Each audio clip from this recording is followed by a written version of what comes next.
going? Where are we going? Whitehall. Whitehall. We're going Whitehall. So we are going to Whitehall. Hold this camera. So Simon is holding the camera. We are going to Whitehall because that's where everybody is apparently. And whilst we're going to Whitehall, we're riding in this pink taxi, which is beautiful. It is, and we haven't just got married. We haven't, no, despite all the flowers and everything. But look at this, check this out. This is absolutely stunning, isn't it? This is fantastic. But the taxi is available for hire, and that's what they do. They do weddings and events like that. But now that we're in this car and we're going up to Whitehall, it's a good opportunity to have a conversation about what's been going on. And where we are now, obviously ULEZ expansion has happened. We're still having these protests. Where do you think we stand? Well, to a certain extent, I think we are in a sort of Mexican standoff at the moment. Khan is ploughing ahead with it, but we know that if Susan Hall gets elected come May next year, the whole thing will be scrapped. And so you've got this standoff. But what's important is that people are still protesting, work is going on, and actually it is playing really, really heavily out in the suburbs. It really is. It's really important. So I think actually there's a very good chance that this will be overturned come May next year. So what is the situation at the moment with the polls? Where is Susan standing in them? How is it looking? Yeah, Susan's not far behind Sadiq Khan in the polls, and actually there have been one poll which put her 1 point behind Sadiq Khan, and that was without Jeremy Corbyn standing. So actually, I'm quite hopeful. Do we know if he's standing?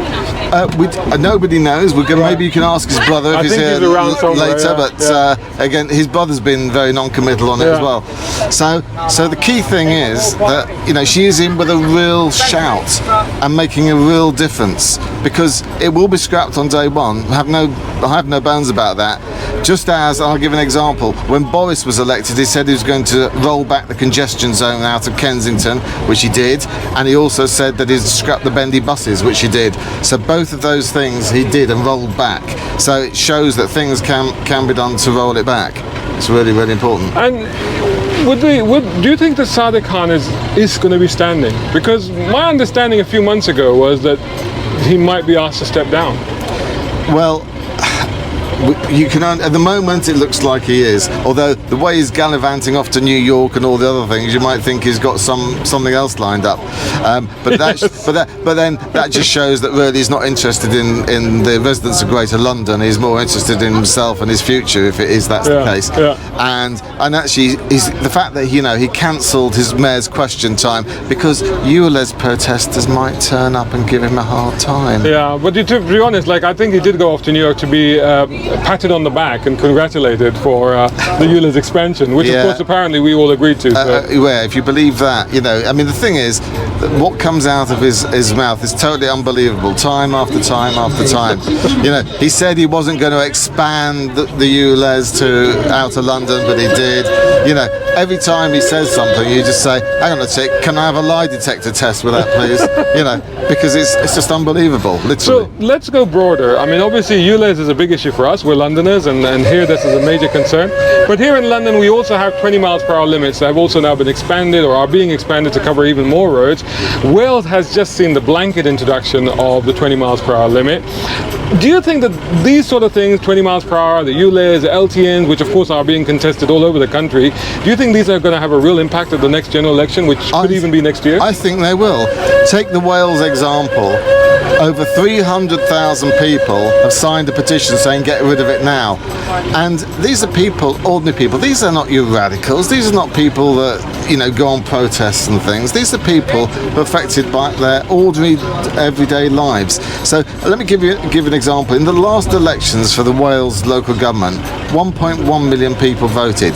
300,000, 300,000 have already signed a petition saying get rid of it. There's 2 million people in Wales, isn't there? So 2,300,000 have signed a petition. That's extraordinary. Yeah, over 10% of the population. And as I said, it's growing every day. Every time I look at that petition, it's getting bigger and bigger. And again, I think that's one of the reasons why Mr. Sunak has rolled back the petrol engine, the 2030 deadline, the 2030, and all that sort of stuff. Because actually, if they're not achievable, then actually you've got to be realistic and pragmatic about it. So I'm going to ask you, this might be difficult for you, but I'm going to ask you this, because a lot of people, obviously when he did the 2030 to 2035, I was quite happy because actually it proved my prediction, because I always said that 2030 would never be met anyway. Of course, we're in a scenario where Keir Starmer has already said that he would roll it back. But a lot of people that were being quite cynical about it said that, well, the only reason he's done this is because he thinks that it's a vote winner. Well, if it's a vote winner, that's a good reason to do it, isn't it? Let's do it because it's a vote loser. Yeah. Well, it's kind of the definition of politics, really, isn't it? I mean, you have to do what people want you to do, right? So, well, in that case, why is Mr. Starmer running it back? It's a vote loser. Well, there you go. Says it all, really, doesn't it? I shouldn't take the mick too much, but in reality, I think it was just pragmatic. If I went back to what I've said previously in the past, there isn't the electricity infrastructure, if I can put it that way, to support electric cars. We don't make enough electric cars. Even if we were making 1 million cars a year, it would take 40 years or thereabouts to change all the cars that are out there. Maybe a bit less. I think there's about 2 million electric cars out there, so it's probably only take 38 years. Well, we have 1 million electrified at the moment. Okay. It's just under 1 million. Yeah. We have a total vehicle car park in the UK of about 38, 39 million vehicles. Yeah. On a good year, sales in the UK are about 1 million. Yeah. So we're looking at another 38 years to actually replace all the vehicles. Absolutely. and also, and most people just see the logic of it. They say, hang on a sec, I've got an asset, it's really good, it works well, I use it from time to time. Why wouldn't I want to keep that asset and sweat it to the very end? And then, as happens every year, cars come to the end of their natural life and people get new ones. I just put up a podcast yesterday with a guy called Duncan Buchanan, who has been involved in road policy, traffic policy, transportation policy. And he's done his own impact assessment on the scrappage scheme. And he worked out that that was a negative impact on the environment to the tune of about 35,000 tons, the scrappage scheme alone. Wow. I mean, that doesn't surprise me, because actually, it's like everything. If you do things sensibly and you bring people with you, you're going to end up with a much better situation. And bringing people with you is what Rishi has said, isn't it? Yeah, and also, if you bear in mind that people don't get up in the morning and say, today I'm going to go out and pollute London, I'm going to do my worst, I'm going to drive for 24 hours just to pollute London. Nobody does that. They have real aims that they've got to do. They've got to get to work, they've got to get their kids to school, they've got to do all of those things and jumble it all together and try and make it work. And it's hard these days trying to, pay the mortgage, do all of those things, get to work, get your kids to school at the same time. And so that's why people are saying, hang on a sec, you're hitting ordinary people. And this is the thing, isn't it? Because for me, a lot of my approach has been the motorist approach, or the petrol head, because I'm a petrol head, right? Yeah. And last time we had one of these, we had a whole bunch of guys from petrol hedonism that come back down. I saw that.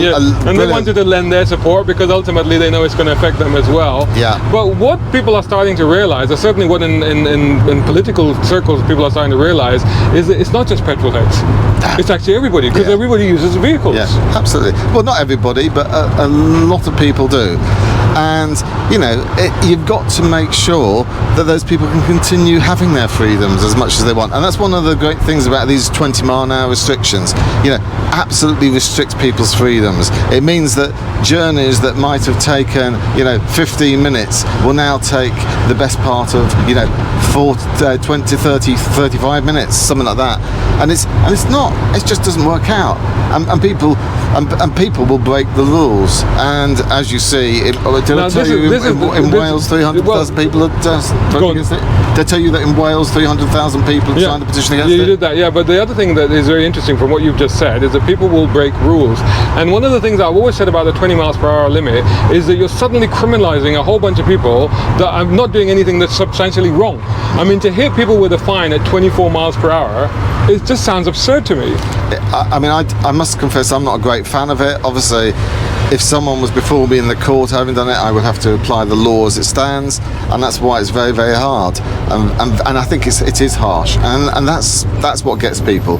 But don't you think is it going to lead to more of this stuff? Because like with a lot of this stuff, with the ULEZ stuff, when I talk to people at events, and I'm not going to name any names, but a lot of people will say to me, I'm just going to take the number plates off, or I'm just going to do this, or I'm just going to do that. Well, and you just think you're just taking ordinary people, and making them criminals, and turning them into criminals. Yeah, I mean, people wouldn't do that. and bear in mind, you know, our prisons are full as it is. You know, what are you going to do with these people if they don't pay their fines? If you do, are you going to put someone into prison for not paying a fine? You know, it's you know, because ultimately that's what you do if someone's willful about it. And you know, I just think there's far worse people should be in prison than one or two people protesting. Is it fair for motorists and people that use vehicles to start to feel really, they feel like they've been turned into piggy banks, somebody said? They do. They feel they are the oppressed now in this country. They are the oppressed minority almost. But actually they're probably a majority, because whilst not everybody has a motor vehicle, everybody knows someone that has one. You know, and at some point you're going to use one. You know, whether it's a bus or whether it's a taxi or an Uber or your or a friend's car. You know, you're going to use one. The thing is, but not only that, Uber, but it's also you might use a vehicle without realising. For example, you might get, you know, a Deliveroo, and actually indirectly you're using a vehicle because those people have to travel. And of course, the big worry for a lot of people is the pay-per-mile element of it. I can't remember how much Khan has spent on it already, but something like £8 million, I believe. This has already been spent on researching this, preparing for it. And that's a heck of a lot of money, you know. And this is not a conspiracy theory. No, it's not. Because every time, sometimes when you mention, I've seen it on the channel, you mention pay-per-mile and people are like, oh, conspiracy, this conspiracy. This is not. This is because there was a job actually advertised for this recently, wasn't there? Let's put it this way. As I understand it,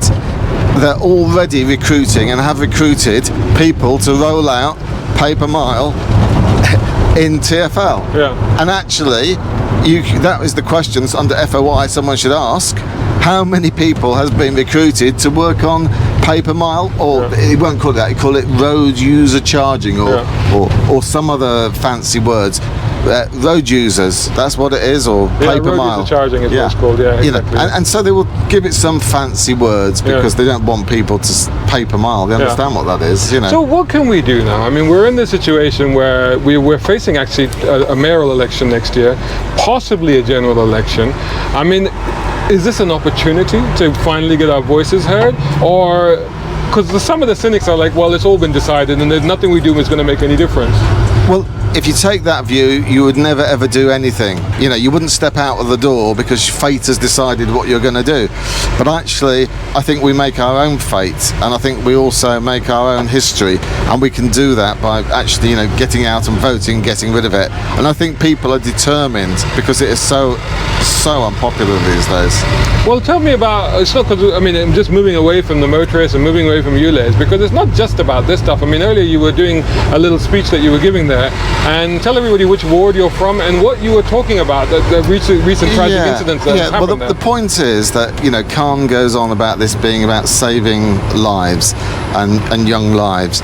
More young people die every year from knife crime and stabbing than from asthma, okay? So where's your priorities, Mr. Khan? It does annoy me, and because last week, tragically, very tragically, I really feel my heart goes out to the families. A young lad was stabbed in my ward, and that's never happened before. And this is where? It's fatal, Petts Wood Knoll. They were stabbed in a place called Jubilee Park, and as were actually found in a place called Tent Peg Lane, which is in my ward. And you know, it's never happened in my ward before. The fact that this knife crime epidemic has got that far shows that actually, you know, he's got his priorities completely wrong.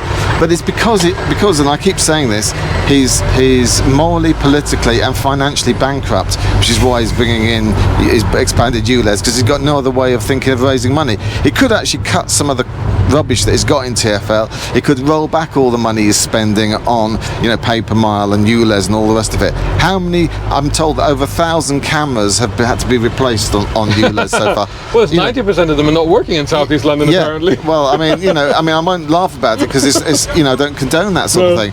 But you have to say, I'll have a little chuckle. Yeah, you can have a chuckle. But the thing is, people are taking, if you like, things into their own hands because they really don't like what's going on. And this goes back to what we were talking earlier about criminalising people that are actually just trying to go about their business. Yeah, and these people who feel that they're being oppressed, you know, they are now feel as though they're the oppressed minority, and that you know, all these sort of big government people are coming for them. And to a certain extent, I understand why the Conservative Party gets a bit tired with that brush. But hopefully the Conservative Party is, you know, if seeing the lights on the road to Damascus or whatever it is. The road to Damascus, but is the road to Damascus open for us? You know, because this is the other thing. Again, going back to what you're saying, and you do get a lot of people in the comments and stuff saying, you know, it's all been decided, and there's all these bigger forces at work here. You know, but even if there are, ultimately, democracy is still democracy, right? You know, they said that about, you know, the EU and all the rest of it, and people said, no, we're taking matters into our own hands. Whether the government's managed to do anything properly with that or not is another matter.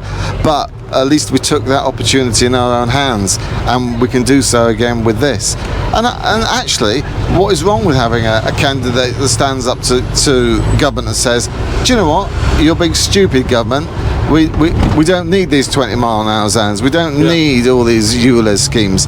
Actually, we can save money in our TfL budget. I mean, every single year, this is the thing, every single year, TfL, at the end of the financial year, when the books have closed, say, oh look, we found £200 million, you know, every single year. So you think, well, hang on a sec, what are they hiding from us this year? You know, and so that's why I say, you know, Susan Hall will be very wise to say, do you know what? We should pay back those penalties that people get for ULEZ. If you vote for me, you'll get a refund. Because this is actually one of the things that you said, right? Back when I first spoke to you. Well, I keep going on about it because I think it's really important. And what I did very cheekily is I wrote to Khan, I wrote to the head of TfL and said, oh, by the way, I'm promoting this. What I suggest you do is you put some money aside in your risk register to cover it. So if they haven't done it, then they're basically being ignorant and refusing to actually do what they should do and set aside money for a risk. You know? Now, I want to close on something else that's related, but something slightly different, and that is the reality of personality politics. You know, because a lot of what we're doing here with these protests, you know, what I always say is attack the policy, not the person. Indeed, right? Because ultimately, you know, we're all individuals, we're all people. Some of us are right, some of us are wrong, whatever. We all make mistakes, but ultimately, it's called democracy. It's called politics, right? And this is how you change things. But by attacking individuals, it's not necessarily the right way to go about this. I don't disagree with that, and I think you'll find that I have every single time I concentrate on the policies, because for all his failings, which are all political and all to do with his policies, you know, I have nothing personally against Mr. Khan or anyone else. You know, so it's really important, and I think people should do that. And I don't, you know, some of the slogans are a bit too. They're too direct. Too direct. Because ultimately, if it wasn't him doing it, it would be somebody else doing it. And you've got ultimately, you know, you've got to respect that people are individuals. So again, I wouldn't respect, you know, doing protests at people's houses and things like that, because I think all of those cross a line where actually people, no matter how much you like or dislike their policies, are entitled to their private life and entitled to their home life. And bear in mind, there may be people in that home. And to be safe. And to be safe. And bear in mind, there are people in those homes that are related to him, and it's not their fault. You know? So you know, that's really important. Can I just say one final thing? I think we haven't had that, because one of the things I wanted to talk about is Susan Hall is keeping those cameras. Okay, and she said that, and people say, oh well, you know, she should take down all the cameras and all this. Well, you can go around hoping for an ideal world, okay, but you're not going to get that.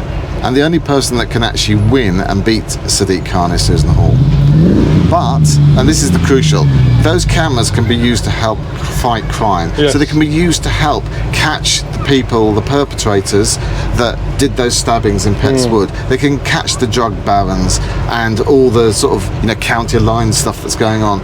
And this is really important, and I think people would approve of that. I think most people the cameras are there. I mean, at the end of the day, the cameras are already there. They're already up. They work. The fact is that in London we have more cameras than any other city in the world anyway. So, you know, a few more ain't going to make any difference if they're being used for the right reasons. Exactly. Providing they're used on that basis. And then one final thing I heard today is that TfL are using the data and sending it abroad, sending our data abroad. So that's hot off the press. I've got to find out more about it because I only saw something on it today. But that just shows you that actually that they can't even use suppliers in this country to handle the data. Wow.